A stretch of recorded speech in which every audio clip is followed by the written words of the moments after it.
Welcome into the last edition of the Holton Naylor Show, at least for 2024. We're coming back for Season 2, 2025. We're going to preview the NC State game. And then Shane Carden actually can't make it. He was supposed to. We had a technology malfunction. But Teagan Wilk, the news of the day. This releases on Thursday or Friday, but he committed on Wednesday. The news of him, he's going to join the show, talk about why he's coming back, why he left in the first place, is the grass greener, all of that. Hope you enjoy the show. If not, as always... Holton Naylor turns, and Holton will take off and run himself. He's at the 40-yard line. Holton Naylor's to the 30. Look at him go! 20, 10, 5, touchdown Pirates! There's local politics, bud. It's showtime! Welcome back in. Caiden Norman, I missed you, man. You just came back from England, correct? United Kingdom. United Kingdom. I didn't even miss a full episode. You didn't, but I missed you, dude. Personally, you missed we me. talk like every day, and then you like weren't responding to anything when you were there. You were just too busy living it up. I'm 5 hours ahead of you, and I honestly acted, not you, I acted like I couldn't keep track of anything East Coast. So that's on me. I apologize. No, you're good, man. Well, while I was gone, I was actually back today, you broke two big news in the last 2 weeks. I did. Hey, call him Holton, I know. He knows the facts, and he's breaking them fast. Holton, well, dude, I know. Honestly, I really don't want to be in the news breaking business. That's not. But they just kind of like fall into my lap, and I'm gonna post it like Big John. I get a call at 6 a.m., 7 a.m. that morning from someone saying like, "Hey, Big John's out," and then I confirm it with Big John. I'm like, "Well, crap. Hey, I have the news." A lot of people were calling you Holton clickbait. Yeah, they need to call you. They need to call you Holton, I know. That's all I'm going to say. A couple of big weeks for you breaking news, though. Yeah, like I said. And then Teagan, obviously, was a good buddy of mine. And so I own a duplex. Me and my fiance bought a duplex. We live on one side, rent out the other. I knew Teagan was coming because Teagan calls me 2 weeks ago. Hey, you still got the duplex? I might need to move in. So I knew Teagan was coming already. Then he calls me this morning, makes it official and let us break it. So appreciate him. But I'm not in the news breaking business. Just if they fall in my lap, I will break the news. Oh, and I know. Okay. I love that. But hey. Last episode, 2024. Last episode we've had, dude, it's been a fun ride. And the fans you guys have made, let's just go over, I'm not going to go over the numbers too much, but we had over 2 million social media interactions this year, which was more than we ever could have imagined. Over 200,000 views and listens on all platforms. We're growing like crazy. It's insane to think about. Yeah, it's been a great year. Looking back on it, we started from a basement. We did. We started from the bottom. Now we're here. Yeah. Now we genuinely started from a basement. Now we got the big lights. We got the right cameras. We got everything now. So it's been fun. Thank you to the fans. Thank you to the sponsors who made it possible. Some episodes have been good. Some episodes have been terrible. But it was our first year. Hopefully, season 2, year 2, we're better than ever. Hopefully, we end it with a bang now. NC State, ECU, Military Bowl, December 28th. I'm very excited. It's a real rivalry, whether State wants to admit it or not, and their quarterback, we didn't know it was a rivalry. Yes, you're going to find out then. You're going to find out very fast that it's a rivalry. I think, I have the stats here. State obviously goes 6-6 in the ACC. NC State goes 7-5, or other way around. NC State goes 6-6, excuse me. ECU goes 7-5. I'm really excited about it. What are you looking forward to most? Well, let's not jump into it, Holton. We talked about year 2. We still haven't re-signed me for the next year of the podcast, but we'll see. No, I'm excited for it. I'm super pumped up. I don't think this is people talk about, especially, fans on the fifth quarter call-in show, bowl games mean nothing. Bowl games mean nothing. Out of any of the teams who didn't make the playoffs this year, this has to be probably the best bowl game scenario any fan base could have. You're playing for ECU and State. They know deep down they're playing a game that actually matters. They're playing against a fan base that doesn't like them. They want to beat you, and it's bragging rights across the state. There will be bragging rights for at least the next 9 months, 8 to 9 months. We play them week 1 next year. Yeah, exactly, and it just means so much. And I'm just so excited for this bowl game because it's some of these bowl games. I'll admit, if we played Marshall, BC, or whoever, I would want to win the game, but it's nothing like getting bragging rights of your neighbor. It's a little chippy. Yeah. It's a little chippy because the people you go to work, the people you work with, my fiance's family is all State fans. Like, it's just, State fans. State fans know ECU fans. You interact with them throughout the whole time. You get 2 games in a row. We get the privilege of going bowl game, then first game of the year next year with at least the same quarterbacks we think, with at least the same coaches, head coaches we think. It's exciting. I'm pumped about it. No, I'm super pumped up, and it's not only great for the fan bases, it's great for the rivalry. It's so good because they've had us the last 3 games. And the 2 of the 3 weren't really competitive. The last one, obviously, heartbreaking. But This is a chance with new quarterbacks, with new coaches, to really change the course of a rivalry. I know State fans don't want to hear it, but it's a rivalry. And bring the victory barrel back to Greenville. I'm pumped, man. Hopefully they actually do have that since this is a bowl game. I'm not sure if they will or not. But let's just get to it. These big games, there's always going to be storylines. In 22, it was the missed kick. It was missed opportunities, but really just the missed kick at the end of the game is what everyone remembers. So, going into this game, it's what is everyone going to remember? What are going to be the storylines? I'm just going to start off with saying this is a new transfer portal world. Some of the key guys from both teams are in the portal and not playing in the game. So that's already a storyline going into it. In 20 years, it's not going to be a storyline, though. So here's what I think. If you look at the quarterback matchup, obviously they have a young kid at quarterback. He's played really well. He's thrown for 2,100. Almost 2,200 yards, 14 touchdowns, 9 interceptions. Hauser's thrown a little bit less than 2,000, 18 touchdowns, 9 interceptions. So they've both thrown a decent amount of interceptions for the games they've played.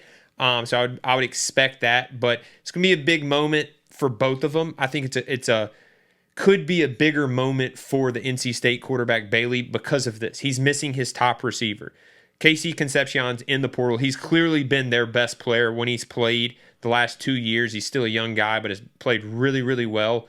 Young quarterbacks, as you know, I was a young starter at one time. Defenses are going to blitz you. They're going to heat you up. And what is the best thing when you do get blitzed and you're a young quarterback is you have a guy you can just throw the ball to and trust that he'll at least not get an interception, but he'll usually make a play on it. His guy for that is gone. Now you look at their next guy, Jolly, their tight end. I don't even know if I said his name right there. He does have 620 yards receiving. He does have 3 touchdowns, but Casey Concepcion was his go-to guy. He had 6 touchdowns this year. So my thing is, what is Blake Harrell's plan going into the game? Is it going to be, because Bailey's mobile, is it going to be, are we going to heat him up and make his second, third, and fourth string receivers or number receivers beat us? Or is it going to be drop 8 and make him beat us and then spy him and say, you know what, sit in the pocket as long as you want to because we're going to drop everyone because we're also missing our top 2 DBs and our best linebacker. So we're going to say drop 8, give everyone some leverage, and just make him sit in the pocket because we believe we can stop, some of his top receivers. What do you think it is? I think that's one of the I think the story comes down to 3 pieces, and one of the big parts of the story is that is it two of the 3 comes down to that. First, your third to fourth DBs versus third to fourth receivers. Concepcion had double the amount of the next receiver. You talked about Jolly. Jolly had 40 receptions, but the next receiver, they weren't close in reception. So your number 1 guy is out. I think Blake Harrell, you got to make the State quarterback work. You got to make him a young quarterback go through his reads. One thing he's been hit or miss this year. I know State fans are excited, but he's had a couple games he's struggled. One thing that scares me is his mobility. Hey, let's make him read. Let's make him feel shaky with pressure. But when he tucks that ball down, can a linebacker make that open field tackle on him and limit any gain he makes up the middle? That's why I think it's important more. I think it's going to be a drop 8 game, blitz 3, and then when you blitz, you got to get home. You got to sack them because people don't think that or fans who don't know scheme don't realize that when you blitz, if the quarterback breaks through, there's no one else there because those guys blitz. So that's why it's key to get home on those blitzes. But then when you drop 8, can you create a little bit of pressure? But even if not, can you hold up in the back end? Can those 8 guys beat the 4 or 5 guys, out in the back, in routes? I think that's going to be the type of game that we call defensively. Now, offensively, Anthony Smith is, clearly our best receiver, almost 800 yards receiving, 6 touchdowns. I would expect to see some sort of double moves and trick plays early. Anthony Smith is a really, really double move guy. He's also an NC State transfer. So he's going to be playing with a little bit of a little bit of edge to him. I would expect them to try to get him going early. He's very, very good at double moves, so I would expect a double move or a trick player. That's not from hearing anything. That's just knowing ball, understanding the situation. If ECU's key to success to win is get ahead early and make the freshman quarterback play catch up without his top receiver, that's what they're trying to do. Yeah, I would also say I love when you said itch. I kind of like itch over edge. And also, ball. I know ball pretty well. And what I think is we have to stop the run game. I'm going to come back to what you just talked about, but I think State's really going to rely. They basically run the whole committee for 3 running backs and their quarterback. They're really going to rely on that run game, and I think it's one of our strong suits this year. So I think out of the 3 things is the receiver DB matchup. Can ECU stop the run game? And then what you just mentioned, Anthony Smith and the ECU offense. I think it's more consistency. Oh my God. Consistency. Thank you. With the ECU offense. One thing we struggled with this year is really that first drive, really getting a hold of the game, I would say. Getting the feel of like, hey, we can control this game as an offense. You think of this year, we started off slow in the beginning of the year. We couldn't get any ground going in the beginning. Then we started feeling our edge with Caden Hauser. Yep. But then we'd make big plays and turn the ball over. We'd make big plays and fumble. Or against the Navy game, we just couldn't get it going for a while. And when we finally got stuff going, we couldn't find the end zone. It's just, can we find the consistency in a big-time game? And you mentioned, State's quarterback, young guy, being a freshman, hasn't really played the big game yet. He played Carolina, but that was at Carolina. And we all know playing at Carolina is playing kind of what Teagan Wilk says later playing against Houston. It's a high school environment. They don't bring anyone, no fans come. It's going to be a hostile environment. Blake Harrell's going to bring a hostile defense to him, and you make a young quarterback work, I really think we have the edge. I'm excited for it. I think, the best friend of a young quarterback is a receiver that you can trust. He's out. The next thing, what is it? A good run game. So they're going to try to run the ball. They're going to try to lean on that. But look, this kid's special too. There's reason he's starting at a good ACC program as a freshman. They trust him. He's played at Clemson. They didn't play well. They actually put up a decent amount of points later in the game. But I wouldn't be expect if he goes in and plays better than we expect. But I'm not expecting him to play bad at all. I just think without his top receiver, his next top receiver is a tight end. And when you blitz, it's hard to find a tight end on a hot route. A hot route is, for the fans who don't know what a hot route is, it is when you have pretty much an unblocked defender. Your hot route is the guy you get the ball to quick that defender would be covering. 99.9% of the time, it's not the tight end. Now, NC State's probably going to scheme some stuff to get it to the tight end for his number 1 guy. It's just going to be hard to do. Yeah, scheme for a tight end is really hard. It's not like it's easy to get to, like you said.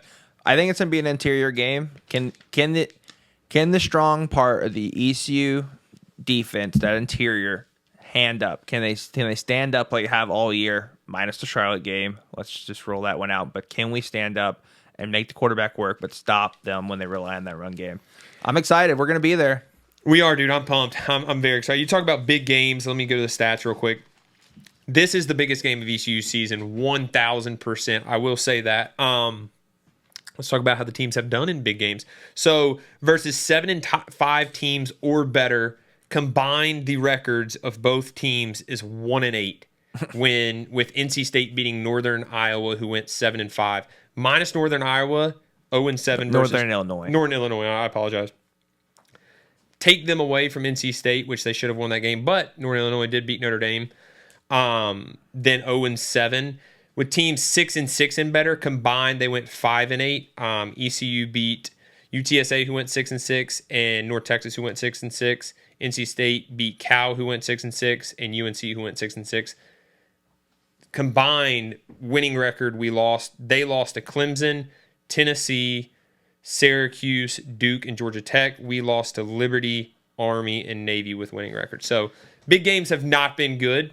Although NC State did beat Carolina, and that was a big game for them. Yeah, it was a big game, but it wasn't a good Carolina team. Even though they have a Mario Hampton, they're going to be a top round draft pick. The rest of the Carolina team is really, really bad.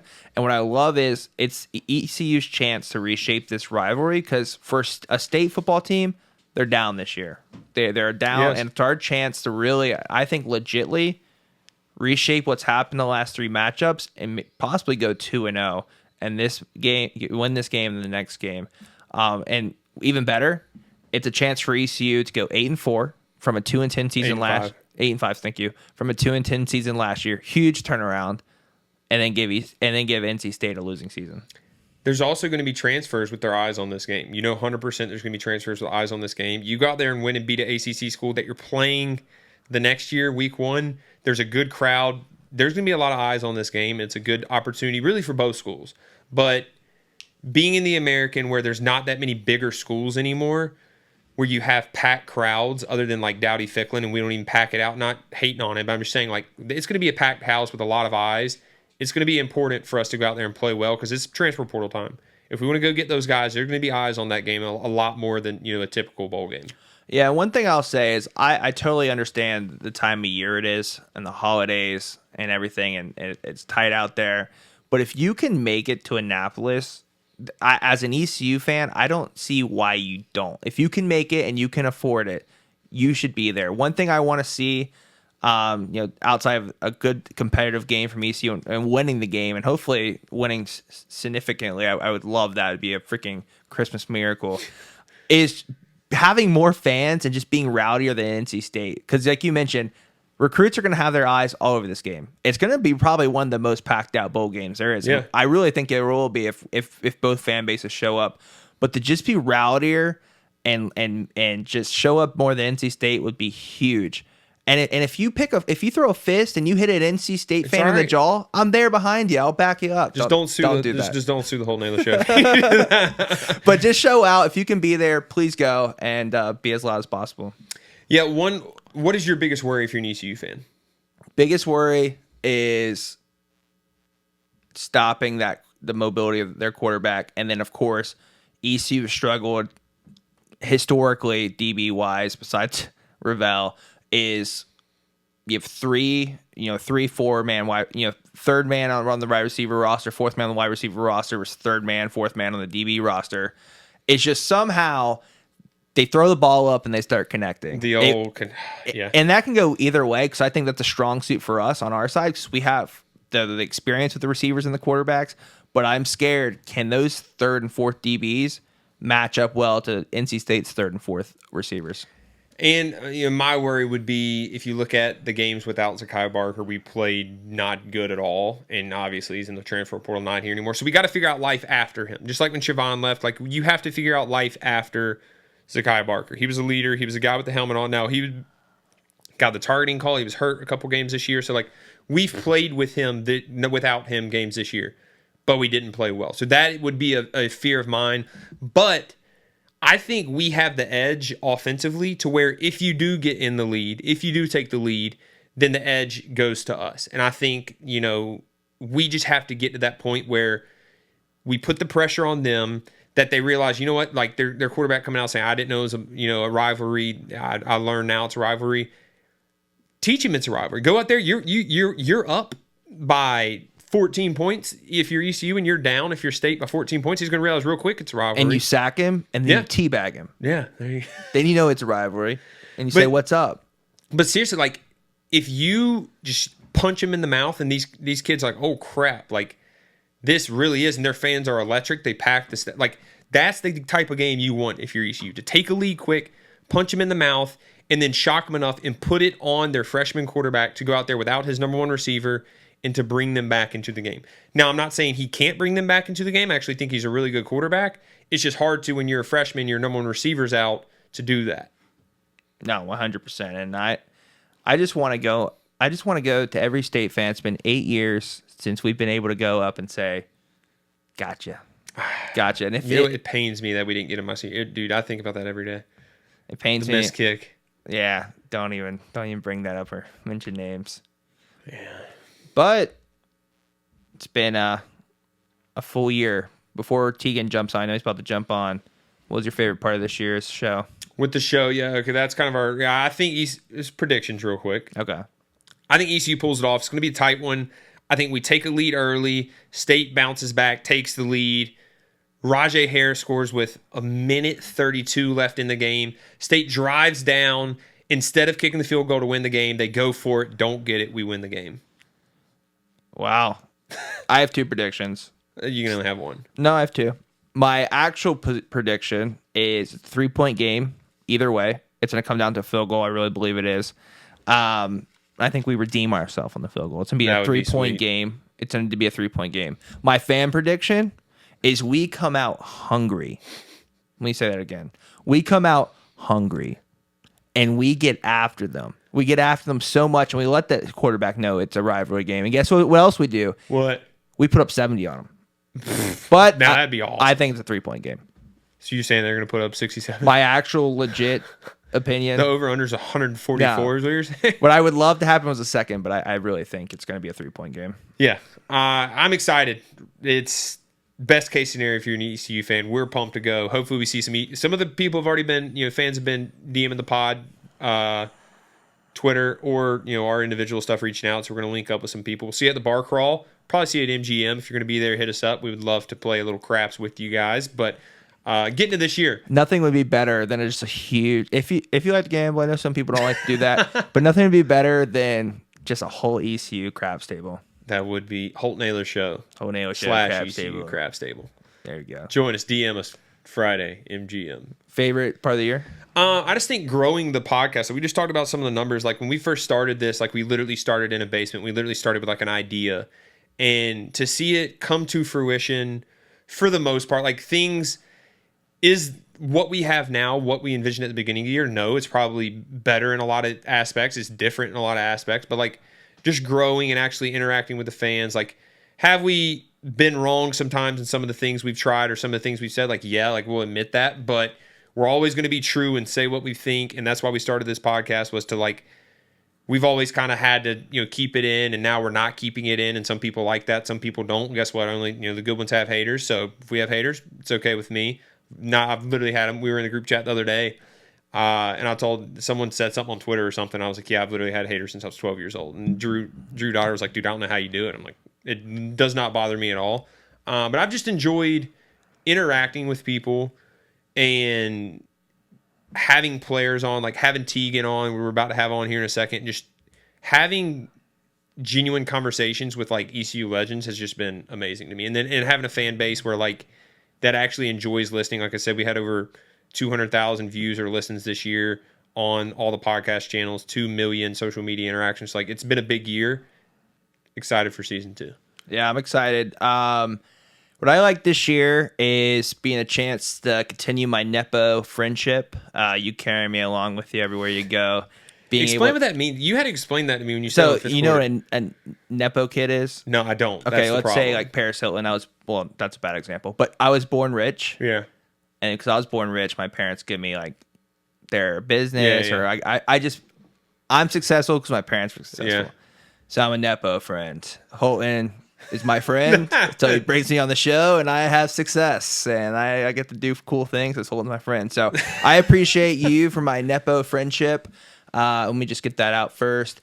I also think I've really enjoyed just seeing like the whole thing grow from like literally the X being 0 followers to almost 2,000 now, and just like interacting and just seeing like and meeting some of the people during games was the coolest thing ever. And then lastly, was just watching you the last 2 weeks break huge news.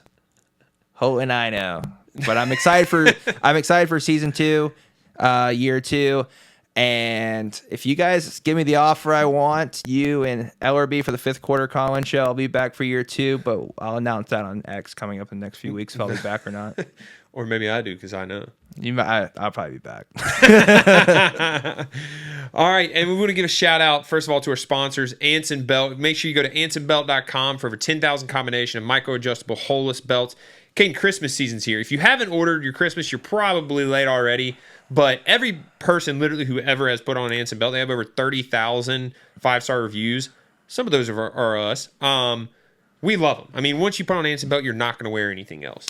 No, 100%. If I back that up. If you haven't got your Christmas gifts, you're probably not getting them. But if you celebrate Boxing Day, I was just over this. I can't do the accent. I was just in England, and they celebrate Boxing Day. Or if you just want to get your family member a nice New Year's gift, or maybe Anson belt could be your last minute and you get it on time for Christmas, visit ansonbelt.com. Next, I want to give a shout out to Kairos Float and Wellness Studio. Caden, we've been doing some floating, some cold tub, some sauna. I love the sauna. I'm addicted to the sauna. It literally feels, when you float for an hour, total darkness. It literally feels like you've slept for 24 hours. It's the best thing in the world. What is your favorite thing about it? Is it the cold tub, the plunge, the sauna, the float? What is it?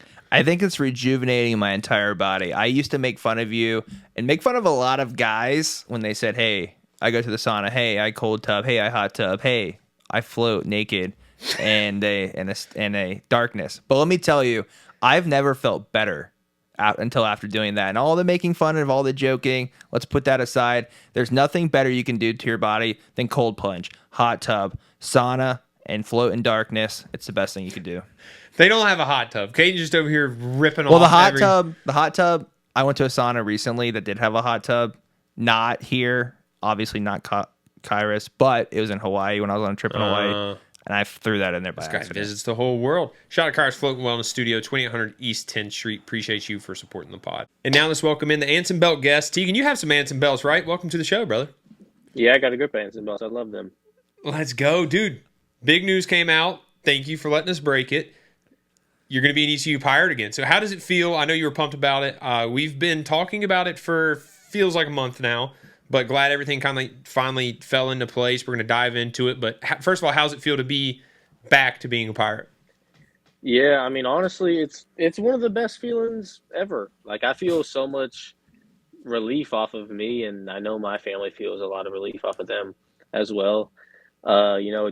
Me and my girlfriend Cam, we met at ECU, and it's a really special place to go back and have like a new start to everything.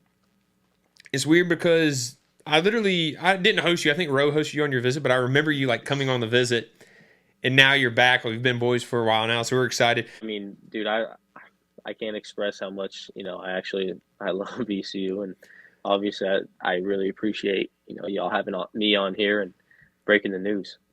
So let's dive into it. I'm going to let Caden ask a couple of questions. But your decision to leave ECU, obviously you go to Houston. You have an up and down year with just injuries and stuff like that. And then even just like you started just talking, group chats and stuff we're in just about like this isn't what ECU was. And like a lot of people who transfer always think, or most of them think like there's always a better somewhere else. Like you're being very humble coming back here because you're like, no, like this is where I want to be. This is exactly where I want to finish my career. Like what led into both of those decisions? And then like the decisions to finally like step back and like, you know what, like it's actually going to be a possibility for me to go back to ECU and like realize that I probably should have stayed here, but even maybe not because you've learned a lot, but like to the decision to come back, like what led into that? Yeah, I mean, let me first go into, the whole reason of me leaving. And I think there's, everybody has their own reasons for leaving. And, a lot of my reasons were very personal, and I feel like a lot of fans don't really understand, the why would be personal or like what like led me to do stuff. But I think me having my neck injury really had a huge effect on me leaving. And I mean, once I got into the portal, it was like, the grass is greener in some aspects. Like there's a lot of pros and cons at every school. And at Houston, there was a ton of pros. Like I didn't mind Houston. There was just, for me, it was the culture and environment that I walked into. And you can't really see that as a player until you get there and you see it for yourself. You know what I mean? But yeah, ECU, man, like it's not just the team, it's the coaching staff. It's the coaching staff and the whole fan base and how everybody really falls in love with the university and supports the university. That's what makes me fall in love to want to be a Pirate. That's the bread and butter to everything. You mentioned pros and cons. What were some pros and cons that you saw at Houston and maybe like you liked and didn't like your time there? Yeah, I mean, right when I got there, the resources were huge. They have resources galore. One thing that I love as a player, and I'm sure y'all would like, is like I didn't have to pay for food at all. Like we got breakfast in the mornings because we practice in the mornings. You got breakfast in the mornings before practice. Right after practice, you had lunch, and then every day you were getting $15 to $30 to go get something to eat on like our Red Card, which is just like an app that you can go and get a couple like Wingstop or a bunch of deli places. That was a huge thing.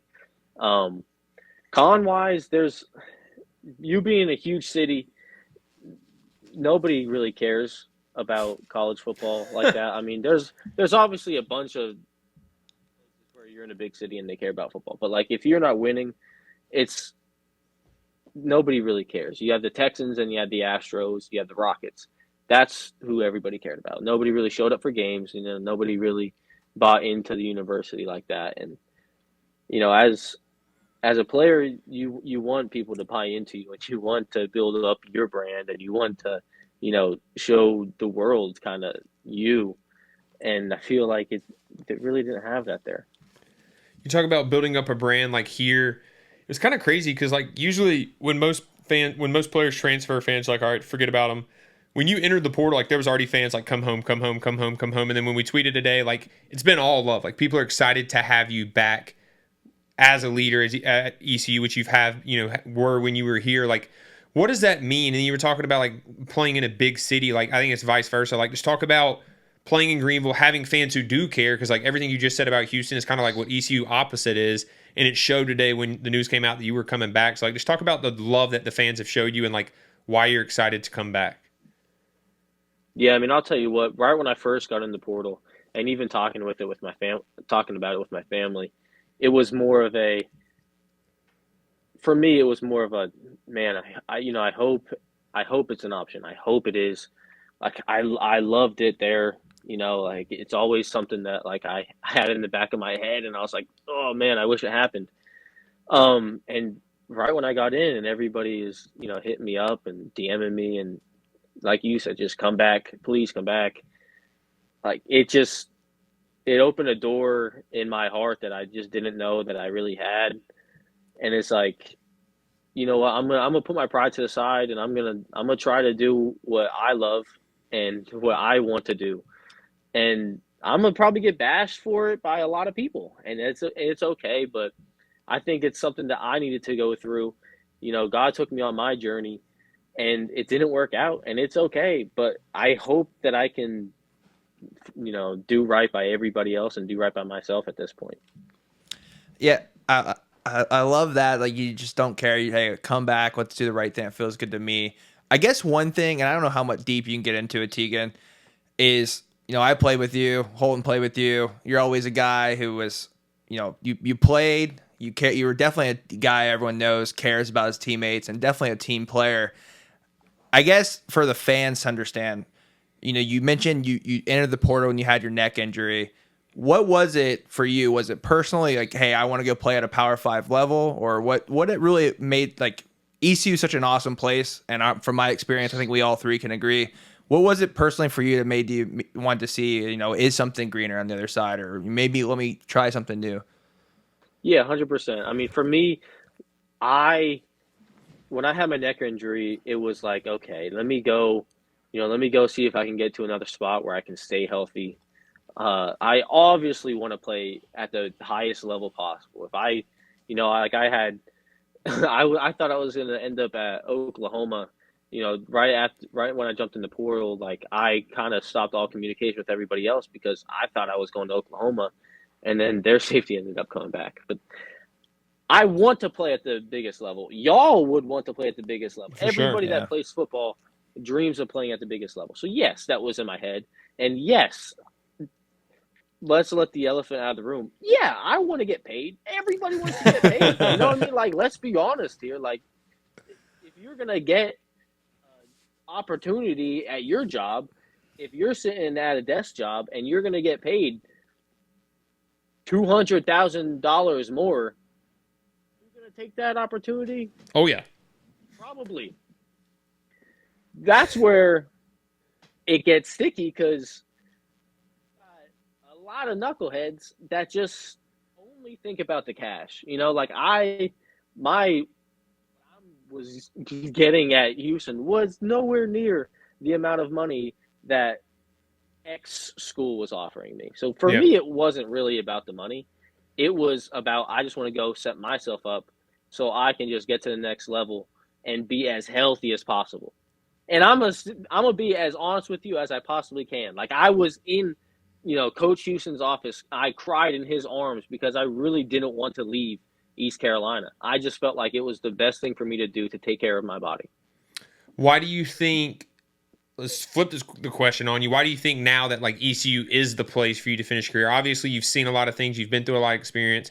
Why do you think like this is the place to return to finish your career, and then also elevate your brand, elevate your football career as well? Wait, before you answer that, did Blake Harrell play any aspect into that decision as well? Yeah, ECU I mean, keeping Coach Harrell. Yeah, I mean, 100%. I mean, if ECU kept Coach Houston or like moved on and got Coach Harrell, I would feel the exact kind of same way in terms of I want to finish my career at ECU. I've started it there, played 4 years, got my first degree here. Like everything in my mindset is I wanted to do it the right way. ECU has done nothing but good to me. I love it, pretty much everything about it. So for me, it's like I want to get my master's here. I want to walk across the field, arm to arm with Coach Harrell and my family, and I want to call ECU my home. I wanted to end ECU being my home because that's how I felt in my heart. Like any school doesn't sound right to me, and I wouldn't be able to I wouldn't be able to say and feel perfect about it, saying that, oh yeah, I went and finished my career at X school. It would always be ECU all the time. It sounds super cringy to say, but it really is true. Was there a specific point in the season when you're at Houston where you're like, man, I wish I stayed at ECU or anything, or is it just part of the journey for you? This podcast is brought to you by Worth Chiropractic. 2 convenient locations on Arlington Boulevard. They got the Christmas lights out, every day back in neck pain, former athlete, current athlete, business guy with a hunchback. Make sure you call 1-800-BACK-DOC. They will make sure that you get you back to being you, Caiden. Big fans of Dr. Worth. Not only out of our sponsors, they're the best Christmas lights in Greenville. They make your back feel so good if you have a hunchback, like you mentioned, like myself and Holton. We're both hunchbacks, but they crack us together. They make us feel right, and we get our hunchbacks pushed out and feel okay. I love these. Part of our ads for this year, for like the entire podcast, we're not going to read scripts, just impromptu. I love your like random crack us back together now. Next, I want to give a shout to Wayne Hardy Law, 1-800-INJURE, personal injury lawyer. Look, they'll treat you like family. That's the Wayne Hardy difference. You're a popular person. If you get in a car accident, make sure you call 1-800-INJURE. They'll treat you like family. They'll win you the case. They'll get you a car rental. Everything you need. That's Wayne Hardy difference. 1-800-INJURE. Last but not least, Madam Mesquite Goose Club. They got classy, country, golf, wallets, keychains, hats. They got everything you need. So shout out to those guys for supporting the pod as well. Make sure you go check them out. Madam Mesquite Goose Club. Funny story, Madam Mesquite. I was in the airport and I saw a guy wearing Madam Mesquite, and I was like, yo, love Madam Mesquite. Yeah. And kind of felt like I was kind of like part of the business. I was just Let's go. I was just like, oh, but I obviously not. I was just like, yo, that's cool. Like blah blah blah. I know Madam Mesquite, and he didn't give it. He didn't care. He thought it was probably crazy. It was like 6 a.m, but side fact. Yeah, thanks for that, Caiden. Appreciate you guys for supporting the pod. The grass is greener in some aspects. Like there's a lot of pros and cons at every school. And at Houston, there was a ton of pros. Like I didn't mind Houston. There was just for me it was the culture and environment that I walked into, and you can't really see that as a player until you get there and you see it for yourself. You know what I mean?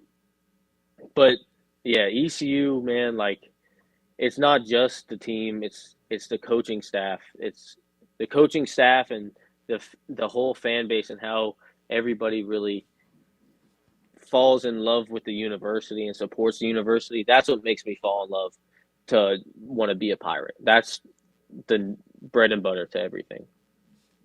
You mentioned pros and cons. What were some pros and cons that you saw at Houston, and maybe you liked and didn't like your time there? Yeah, I mean, right when I got there, the resources were huge. They have resources galore. One thing that I love as a player, and I'm sure y'all would like, is I didn't have to pay for food at all. We got breakfast in the mornings because we practice in the mornings. You got breakfast in the mornings before practice. Right after practice, you had lunch, and then every day you were getting $15 to $30 to go get something to eat on our red card, which is just an app that you can go and get a couple like Wingstop or a bunch of deli places. That was a huge thing. Um, Con wise, there's you being a huge city, nobody really cares about college football like that. I mean, there's obviously a bunch of where you're in a big city and they care about football, but like if you're not winning, it's nobody really cares. You have the Texans and you have the Astros, you have the Rockets. That's who everybody cared about. Nobody really showed up for games. Nobody really bought into the university like that. And as a player, you want people to buy into you, and you want to build up your brand, and you want to, show the world kind of you. And I feel like it really didn't have that there. You talk about building up a brand like here. It's kind of crazy because like usually when most players transfer, fans are like, all right, forget about them. When you entered the portal, like there was already fans like come home, come home, come home, come home. And then when we tweeted today, like it's been all love. Like people are excited to have you back as a leader at ECU, which were when you were here. Like, what does that mean? And you were talking about like playing in a big city. Like I think it's vice versa. Like just talk about playing in Greenville, having fans who do care, because like everything you just said about Houston is kind of like what ECU opposite is. And it showed today when the news came out that you were coming back. So like just talk about the love that the fans have showed you and like why you're excited to come back. Yeah, I mean, I'll tell you what. Right when I first got in the portal, and even talking about it with my family, it was more of a. For me, it was more of a man. I hope it's an option. I hope it is. Like I loved it there. Like it's always something that like I had in the back of my head, and I was like, oh man, I wish it happened. And right when I got in, and everybody is hitting me up and DMing me, and like you said, just come back, please come back. Like it opened a door in my heart that I just didn't know that I really had. And it's like, you know what, I'm gonna put my pride to the side, and I'm gonna try to do what I love and what I want to do. And I'm gonna probably get bashed for it by a lot of people, and it's okay. But I think it's something that I needed to go through. God took me on my journey, and it didn't work out, and it's okay. But I hope that I can, do right by everybody else and do right by myself at this point. Yeah, I love that. Like you just don't care. Hey, come back. Let's do the right thing. It feels good to me. I guess one thing, and I don't know how much deep you can get into it, Teagan, is I played with you, Holton played with you. You're always a guy who was, you played. You were definitely a guy everyone knows cares about his teammates, and definitely a team player. I guess for the fans to understand, you mentioned you entered the portal and you had your neck injury. What was it for you? Was it personally like, hey, I want to go play at a Power 5 level, or what it really made like ECU such an awesome place? And from my experience, I think we all three can agree. What was it personally for you that made you want to see, is something greener on the other side, or maybe let me try something new? Yeah, 100%. I mean, for me, when I had my neck injury, it was like, okay, let me go see if I can get to another spot where I can stay healthy. I obviously want to play at the highest level possible. If I had, I thought I was going to end up at Oklahoma, right when I jumped in the portal, like I kind of stopped all communication with everybody else because I thought I was going to Oklahoma, and then their safety ended up coming back. But I want to play at the biggest level. Y'all would want to play at the biggest level. Everybody that plays football dreams of playing at the biggest level. So yes, that was in my head. And yes, let's let the elephant out of the room. Yeah, I want to get paid. Everybody wants to get paid. You know what I mean? Like, let's be honest here. Like, if you're going to get opportunity at your job, if you're sitting at a desk job and you're going to get paid $200,000 more, you're going to take that opportunity? Oh, yeah. Probably. That's where it gets sticky because a lot of knuckleheads that just only think about the cash. Like I was getting at Houston was nowhere near the amount of money that X school was offering me. So for me, it wasn't really about the money. It was about, I just want to go set myself up so I can just get to the next level and be as healthy as possible. And I'm gonna be as honest with you as I possibly can. Like, I was in, Coach Houston's office. I cried in his arms because I really didn't want to leave East Carolina. I just felt like it was the best thing for me to do to take care of my body. Why do you think? Let's flip the question on you. Why do you think now that like ECU is the place for you to finish your career? Obviously, you've seen a lot of things. You've been through a lot of experience. Why do you think like this is the place to return to finish your career, and then also elevate your brand, elevate your football career as well? Wait, before you answer that, did Blake Harrell play any aspect into that decision as well? Yeah, ECU I mean, keeping Coach Harrell. Yeah, I mean, 100%. I mean, if ECU kept Coach Houston or like moved on and got Coach Harrell, I would feel the exact kind of same way in terms of I want to finish my career at ECU. I've started it there, played 4 years, got my first degree here. Like, everything in my mindset is I wanted to do it the right way. ECU has done nothing but good to me. I love it, pretty much everything about it. So for me, it's like I want to get my master's here. I want to walk across the field, arm to arm with Coach Harrell and my family, and I want to call ECU my home. I wanted to end ECU being my home because that's how I felt in my heart. Like any school doesn't sound right to me, and I wouldn't be able to I wouldn't be able to say and feel perfect about it, saying that, oh yeah, I went and finished my career at X school. It would always be ECU all the time. It sounds super cringy to say, but it really is the truth. Was there a specific point in the season when you're at Houston where you're like, man, I wish I stayed at ECU or anything, or is it just part of the journey for you? Yeah, man. I mean, look, I'm a strong believer in everything happens for a reason, and I love that. I love that God allowed me to go to Houston. I will, if I had to go back and change it, I would not. Yeah, I learned so much from going to Houston, but yeah, I got injured. I tore my calf week 1, and we're fighting for reps, me and the starter, and it was like who's going to be the starter, who's going to be the starter, who's going to be the starter. Week 1, I had a good game, but I ended up tearing my calf, and then once that hit, and I just couldn't run. I was like, at that point, once you get an injury, you're just thinking about your life. You know what I mean? And from that moment on, I think it was like, man, like I just want to be happy again because like if you hurt and you can't play ball, like I'm down in the dumps, dude. I was down in the dumps every day.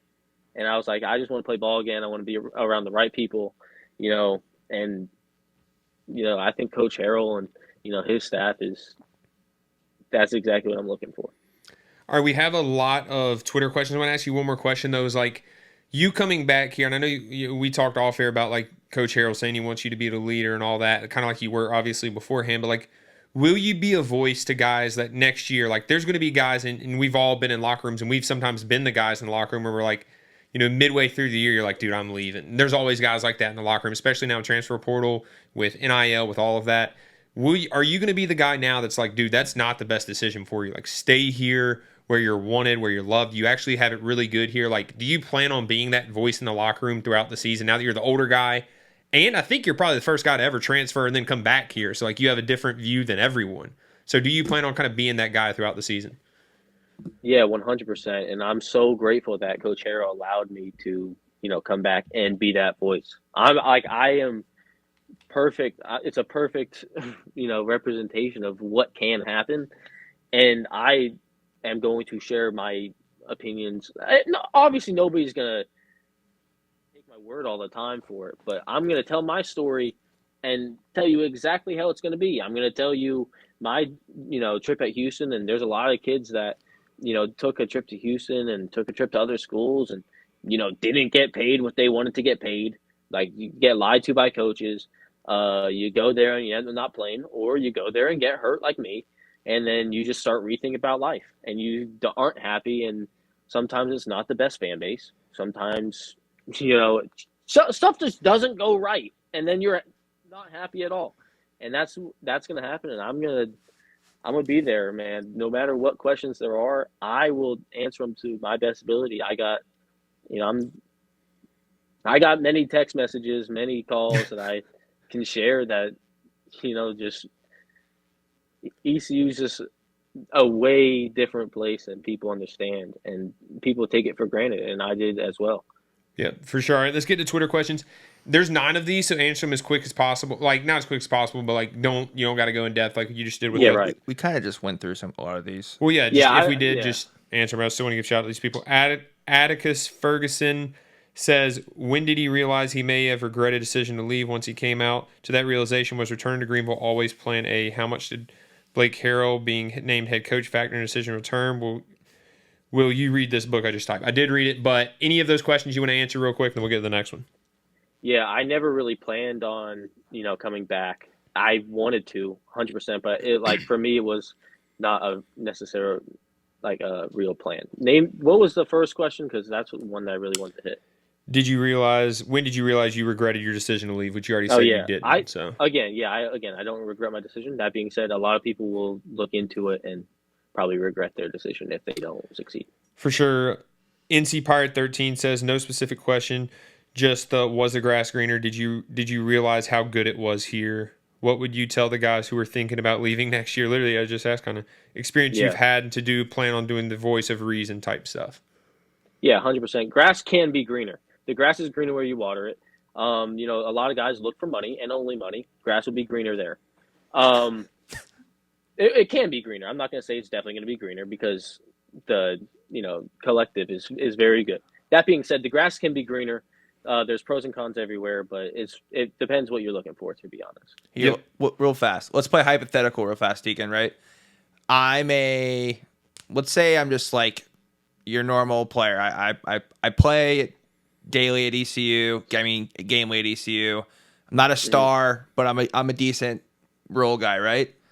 I come to you and I say, hey, I want to play at a bigger level. What would you tell me? If you're a role guy at ECU, and it's probably for a reason. You know what I mean? Like there's a reason like why you play like that, or if a coach feels some type of way about you. Now, there's definitely a lot of examples where a coach just wants to play his guy and his guy only, and then you're just kind of getting left on the road. If that's the case, move on. But if you're not playing for a reason, then you're not gonna move on to another team, and then it's gonna change. All right, next question from Dennis Barber Denise Barber says, how does the game day experience at University of Houston compare to being in Dowdy-Ficklin Stadium? For us alumni fans, there's no comparison, but as a player, what do you think? Personally, I know a lot of my teammates liked it because they were around there and they were kind of used to that stuff and whatever. I felt like I was playing high school football all over again, and it's nothing compared. It's night and day. All right, great answer to that one. Mike Schall says, what was your experience like in Houston? That's a broad question. Compare Fritz to Houston. What are things Houston have as a program that you would want to see ECU do? Have you met the new DC? What were your takeaways? What led you to re-enter the portal? So you got to answer all that, just any of those questions that, hit, just answer any of that. Yeah, I'll start with the first one, or the last one that caught my mind. I did talk to the DC. We had a good conversation. He recruited me out of when he was at Liberty, actually. Nice. So I guess we kind of have a relationship, but not really. But he's a good dude. We talked about some scheme, and then more or less was we're super pumped to have you. And then whenever we both get in Greenville, we're gonna sit down and have a longer conversation. Nice. Are you answering? Go ahead. No, you're go ahead. Why did you leave in the first place? Playing time, disagreement with coaches, etc. You just said you just kind of wanted a new place, right? Yeah, I mean, I had 4 years there. I kept getting banged up, and I thought that if I went to a new school, I would be healthier and then get to the NFL. A different voodoo. Nathan Horton says, what did you learn at Houston that you're excited to bring to ECU? Great question. I think I learned a lot more about relationships and a lot about how to cherish relationships. I definitely grew as a vocal leader because at this point I need to talk about my experiences so much. Maybe not on the field as much, but I feel like as a locker room guy, I kind of just I pretty much messed around a bunch and just was a knucklehead in the locker room. But at this point, I think I could do both, and if a lot of dudes listen to me and, take my word for it, I think a lot of people can learn a lot from me. Let's go. All right. Tommy Clayton says, ask him what he missed the most about ECU. Missed the most, probably the fans, to be honest. Like, that's probably the most, and the relationships that I have with my coaches. I missed kind of being best friends with all of my coaches. Great answer and question. Judy Lynn Weaver says, what drives you to continue your college career in the first place? What do you most hope to experience when you come back to ECU? What motivates me the most, honestly, probably myself, and like not trying to be a loser. I just try to, I try to like live my life like there's a camera always following me. And I think that's a great way to, motivate yourself and not do things that you don't want to do. What I most expect, or what I hope to expect when I come back, I hope to, be the leader on defense, the leader in the team. I hope to have a great season, and I hope to, finish my career out on a positive note and then get to the NFL. Yes, sir. And then the last question, Todd's Motor says, if ECU wasn't for you this past year, what makes it to be the place now? Well, I promise you, ECU is a lot different than it was when I was here. I think I know I went to a practice and I knew, 40% of the team, just people in my class. Just that practices were ran a whole lot different. We used to bang like crazy at, when I was there, and like, and it changed, and it was a lot different too, not seeing Big John, man. I miss Big John. Yeah. You missed the last question. What was it? D Cortez 1980 asked, this one's good because I agree with it. He said, can the fans expect another funny profile picture from you or team photo? Listen, I'll tell you what. If I'm able to do it, my last year at ECU, I want to do one of the Mike Tyson fake tattoos. That's the one I really want to do. Way. But I don't know. We'll see how it goes.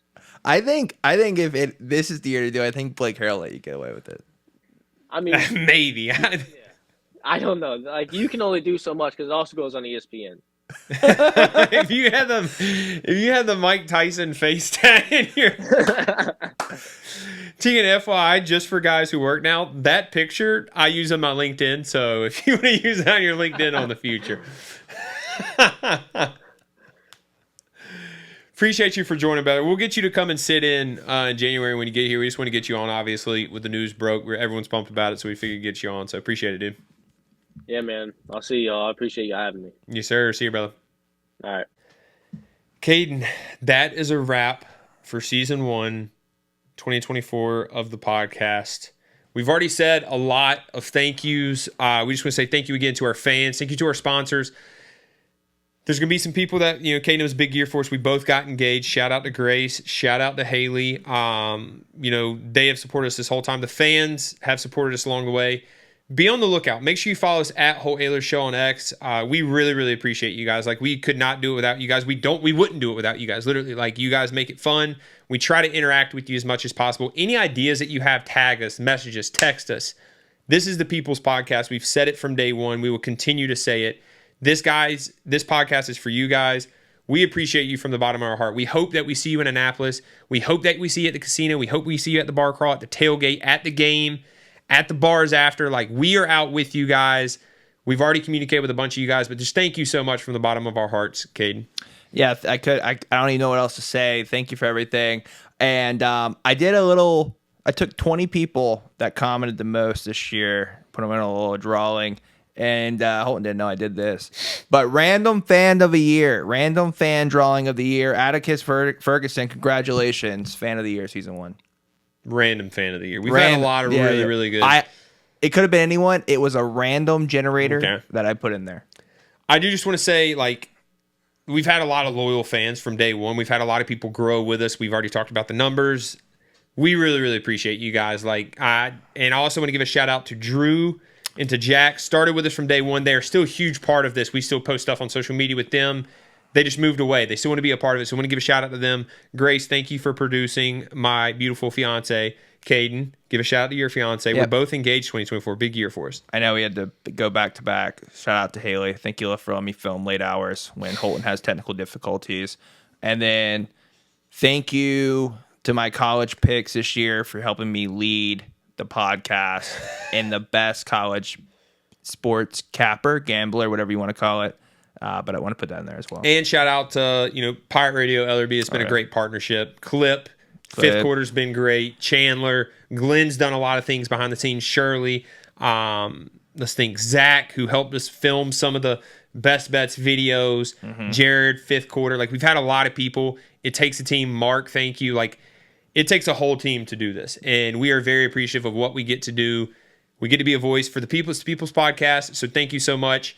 Make sure you follow us on X, though, because we will be posting still, even though we're not having another episode until season 2 in January. We're going to be posting a lot of content at the Military Bowl. We even have a sponsor, Kate. And I don't know if I already said this already. My CTE's kicking, and we have a sponsor who's going to give us money to walk into the casino. And if we win, we give it to Team Boneyard. Ooh. If we go big, and I know us when we play craps. I know us. I know us. We can go pretty big on craps. So I'm excited for that. And last but not least, we'll see you guys in 2 weeks. 2 weeks. I want to say one more thing, though. Merry Christmas. We haven't said Merry Christmas. Merry Christmas. Enjoy your family. We're both Christians. This is a Christian podcast, and we don't talk about it too much. It's mostly sports, but we are Christians. We certainly believe everything that Christmas stands for. Enjoy it with your family. Go to church. Remember the reason for Christmas. We'll see you next year.